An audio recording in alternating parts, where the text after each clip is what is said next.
Russia tells the world they're a superpower, but let's look at the mathematics. The Russian invasion of Ukraine is crawling at a snail's pace, a pace equivalent to that of the Somme in 1916. They've lost thousands of tanks, and their economy is smaller than Italy's. And now, the Iran war has exposed Putin's vulnerabilities. The truth?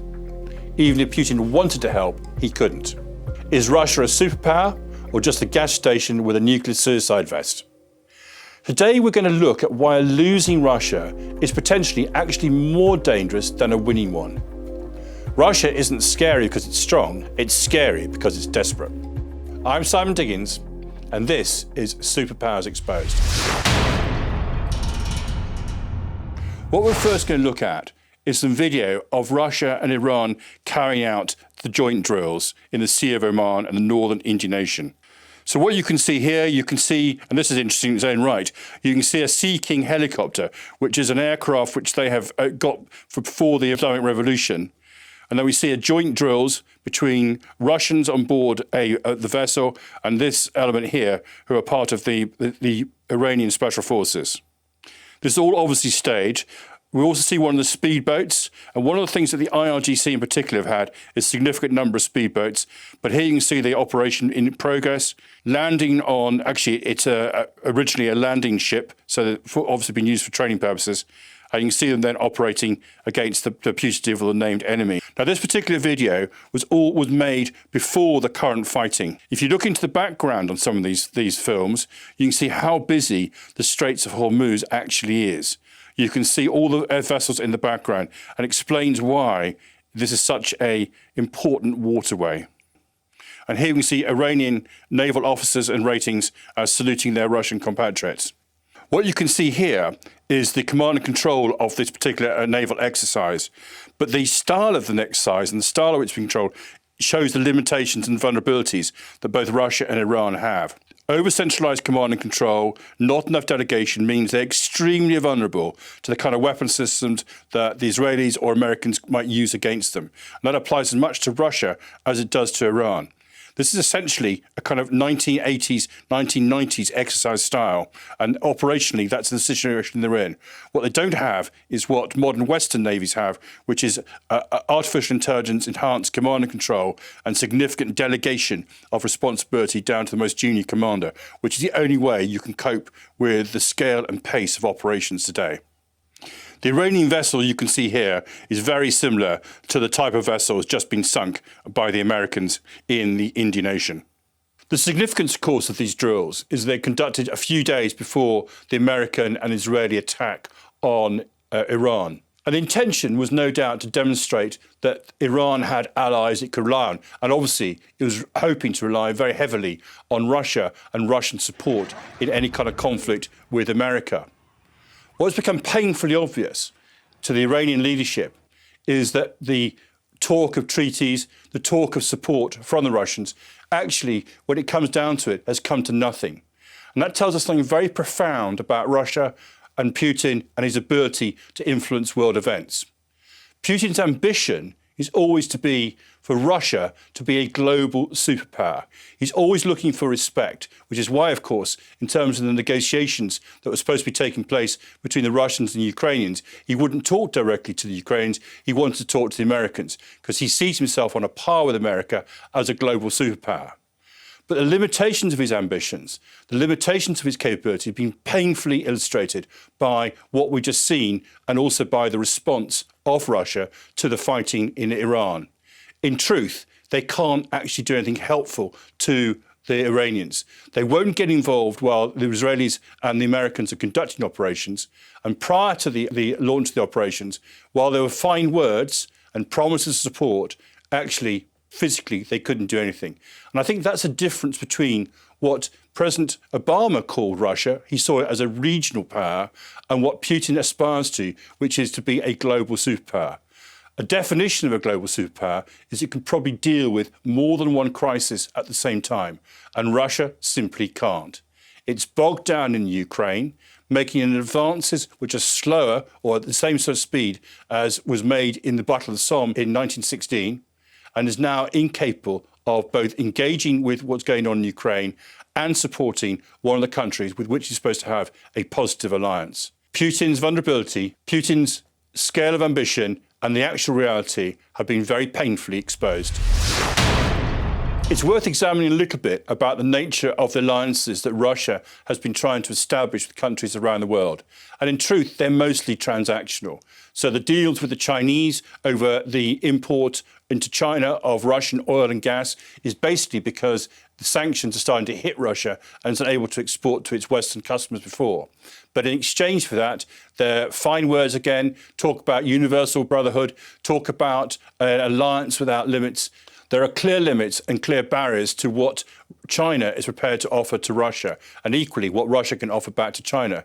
And it's even more the case with the dealings that Russia's had with Iran. At the beginning of the Russia-Ukrainian war, Iran had some of the best technology in terms of drones, maybe even in the world, and Russia was very keen to acquire them. It acquired what's known as the Shahed, which is the drone which they've used. And initially, they bought large amounts of Shahed drones from Iran and eventually persuaded the Iranians to allow them to build a factory of their own inside Russia so they can manufacture themselves. As far as Iran is concerned, they thought they were then going to get a deal, so they found themselves in conflict with Israel or the West in any way whatsoever, then they would have the support of Russia. But that's proven not to be the case. And this demonstrates, I think, the nature of the alliances that Russia has. Essentially, they are transactional. All the countries that it's made alliances with are countries with whom Russia has found common cause. But the common cause is very simple. It's opposition to America. It's opposition to the West. In terms of their cultural values, in terms of their national interests, they have very little in common. All they have really in common with each other is they are opposed to the West. But that makes for extremely weak alliances. It's different, therefore, from NATO. And while NATO is a self-defense organisation, at its heart, it shares a set of common values and common assumptions about how the world works. That's why, when it works well, it is so powerful. That's been compromised recently. Some of the behaviour of President Trump has brought into question. But at heart, and the best of NATO, is this common understanding of how the world should be seen. Not so with the alliances that Russia creates. As I say, they are essentially oppositional, and therefore the dealings with all these countries are transactional. There is no sense, therefore, of they must work to support Iran in its hour of need. And indeed, as has been proven, at the moment, they simply can't anyway. This raises the question about whether Russia will actually engage itself in Iran's war. I personally believe the answer is no. This is partly because of the way in which America and Israel are conducting the operations, and we've seen the responses and actions of the Americans and the very bullish attitude displayed by the Secretary of State for War, Pete Hegseth. So I think they're looking at the Americans and realise the Americans have got their blood up and they're not going to get involved. But the other question is, what could they actually do? What could they actually offer Iran that would support them? We know that Iran tried to acquire short-range anti-air missiles from the Russians, but they don't seem to have succeeded in so doing. They're not going to supply them with nuclear missile technology. They've stayed very clear of that. And all the other things that Russia is very good at making, tanks, artillery pieces and everything like that, are completely irrelevant to this war. And that's the challenge that Russia's got. A lot of its very extensive defence and military-industrial complex is essentially dedicated to building weapons for the last war and not for the current one. A superpower is a country that's able to project force and project it over numerous simultaneous crises. A failing superpower like Russia, all they're capable of doing is producing chaos. And that is a situation that Russia finds itself in. It can still be a massive disruptor, it's still able to cause chaos around the world, but it can't actually project strength into the world proper. The scale to which Russia's been bogged down in Ukraine is sometimes hard to imagine. We know that over 4,000 Russian tanks have been destroyed, upwards of 14,000 armoured vehicles in total. We know that the casualty rates, it depends who you listen to, are averaging around 35 to 50,000 casualties a month, or the total number of casualties of over 1 million, of whom about 300,000 to 400,000 are probably dead. Those are the big figures. What we're now going to illustrate that is by showing you some of the fighting that's actually going on in Ukraine, showing how difficult the fighting is, and the way in which the Ukrainians, smaller army, smaller country, have nonetheless been able to not only defend the country properly, but essentially so fix the Russians that they can't employ their power anywhere else in the world. In this particular video here, you can see a multiple engagement by Ukrainian forces of a whole series of Russian targets. This is a BMP, which is an armoured fighting vehicle being blown up by the drone strike. And here you can see the drone being flown through the trees and taking on direct targets. You can see them attacking directly against an armoured fighting vehicle, whereas elsewhere they're hunting individual soldiers and engaging them. Again, this is an armoured fighting vehicle they're attacking here, and here they're looking for targets through the thick undergrowth. Even when the Russians disguise themselves, and their camouflage in some cases is extremely good, nonetheless the Ukrainians are able to find their targets. In this sequence here, you can show a Ukrainian Hind helicopter engaging the Shahed drones supplied by Iran to Russia and now being manufactured directly. Drone warfare, we understand, is producing something like 80% of all the casualties in the Russian-Ukrainian war. And whilst both sides have been technologically inventive and creative, there's no question about it that the Ukrainians have been significantly more effective than this than the Russians. This goes to the heart of the challenge the Russians have faced. Everything in Russia in the military is centrally controlled, centrally directed, and that's the complete opposite of the way in which the Ukrainians operate, where they have been able to delegate responsibility and activity down to the lowest level. The war in Ukraine has cruelly exposed some of the weaknesses in the Russian military system. While the military-industrial complex is large and able to produce significant amounts of equipment, the equipment in many cases is effectively that of the old Cold War and developed ever since. So large numbers of tanks, large numbers of artillery pieces, and indeed significant amounts of ammunition. What they've been less successful at is being creative and imaginative and be able to fight and produce weapon systems for the new warfare, the warfare of drones, electronic warfare, cyber attacks, and everything that goes with that. In order to do that, you need to have the kind of creative and technological industries which the Ukraine had partly itself, but also has been able to rely upon from the West. And the West has been helpful in terms of providing that for the Ukrainians to fight.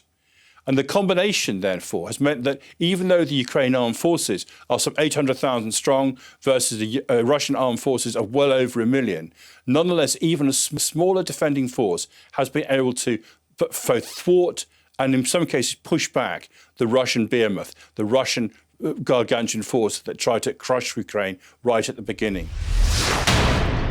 Russia cannot survive without the support of China. And recently, in 2025, there was a state visit between the Russian President Xi, and indeed President Kim Il-jung of North Korea. And it became very clear there who was in charge and who wasn't. And it wasn't just a matter of where the visit was taking place. In other words, that Putin was visiting President Xi. What you'll see is from both the body language and the way in which affairs are conducted, that Putin is now the secondary partner. They are the subordinates, they are the accessories of China, and not the other way around. And so Putin's now found himself in an absolutely invidious position. In his attempt to be globally dominant, in his attempt to be regionally dominant, actually he now finds himself subordinate to China in terms of not really being able to survive economically, and indeed through the industrial and technological muscle of China, able to survive both technologically and economically without the support of China. This is not and cannot be seen as a definition of a superpower. Long-time Russia watchers spend a lot of time and effort analysing what happens on Moscow's annual Victory Day parade, which takes place on May the 9th every year. Last year was the 80th anniversary of Victory in Europe Day on May the 9th, 2025. So closer attention than usual was paid to what happened in Moscow on that particular day. As always, there was significant amounts of very heavy ordnance, and here you can see some of the intercontinental ballistic missiles that the Russians show. And they do this to try and intimidate the world, to demonstrate the number of missiles they've got. And here we can see some of the drones which they developed themselves coming through. And here are the Shaheds, originally from Iran and now being developed inside the country itself. In this sequence here, you can see some of the new armoured vehicles and tanks which the Russians have got.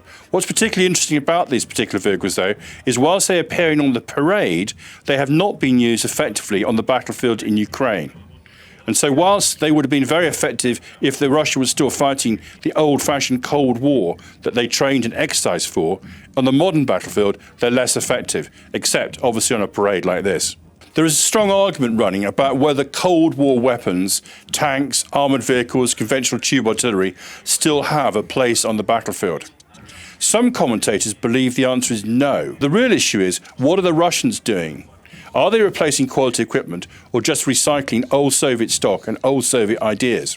Even with some of their new innovations, for example, the T-14 Armata tank or the Su-57, which is designed as a fifth-generation fighter able to compete with the likes of the F-35, what we've noticed is that the numbers that they are able to produce are significantly smaller than those being produced by the West. So for the Su-57, we believe the total that's been produced so far is less than 100. And that is in comparison with over 1,000 plus that's been produced of the F-35. And this is the challenge that Russia has got. It may have the ideas, it may even have the technology, but simply does not have the industrial, technological and human resource able to produce quality numbers. And this is the challenge that Russia has got. It's unable to produce even high-quality weapon systems in sufficient number because the way in which its economy is structured and its lack of access to Western technology and Western ideas. And that has only been exacerbated by the war in Ukraine, which has effectively cut it off from significant sources of Western ideas and Western technology. This leads us to a rather large question. Is some of Russia's military strength theatre? And I think the short answer to that is yes. And here I'm going to quote from the Centre for Strategic Studies. Russia does not measure up as a great power in virtually any category of military, economic or science and technology indicators. So we have a scenario where a desperate Putin, having failed in Ukraine, having failed to support his allies like Iran in their hour of need, looks to lash out and achieve something. He is desperate for a legacy, and he will, in a year or so's time, have an armed force ready, prepared, to some extent battle-hardened from the experience in Ukraine, and a nuclear power and a nuclear range of options, which means he could do something.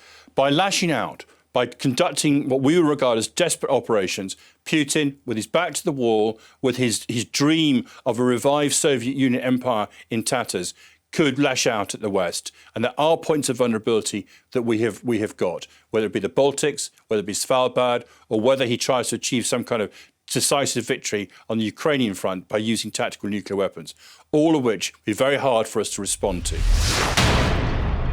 Russia isn't playing chess anymore. They're playing Russian roulette, and they're potentially down to the last chamber. A superpower is defined by its ability to project strength. A failing state is defined by its ability to cause chaos. Now, I want to know what you think. With Tehran under fire and Moscow staying silent, has the superpower myth finally been busted, or does Putin have one last card to play? Let me know in the comments. Well, I'm Simon Diggins, and thanks for watching Superpowers Exposed.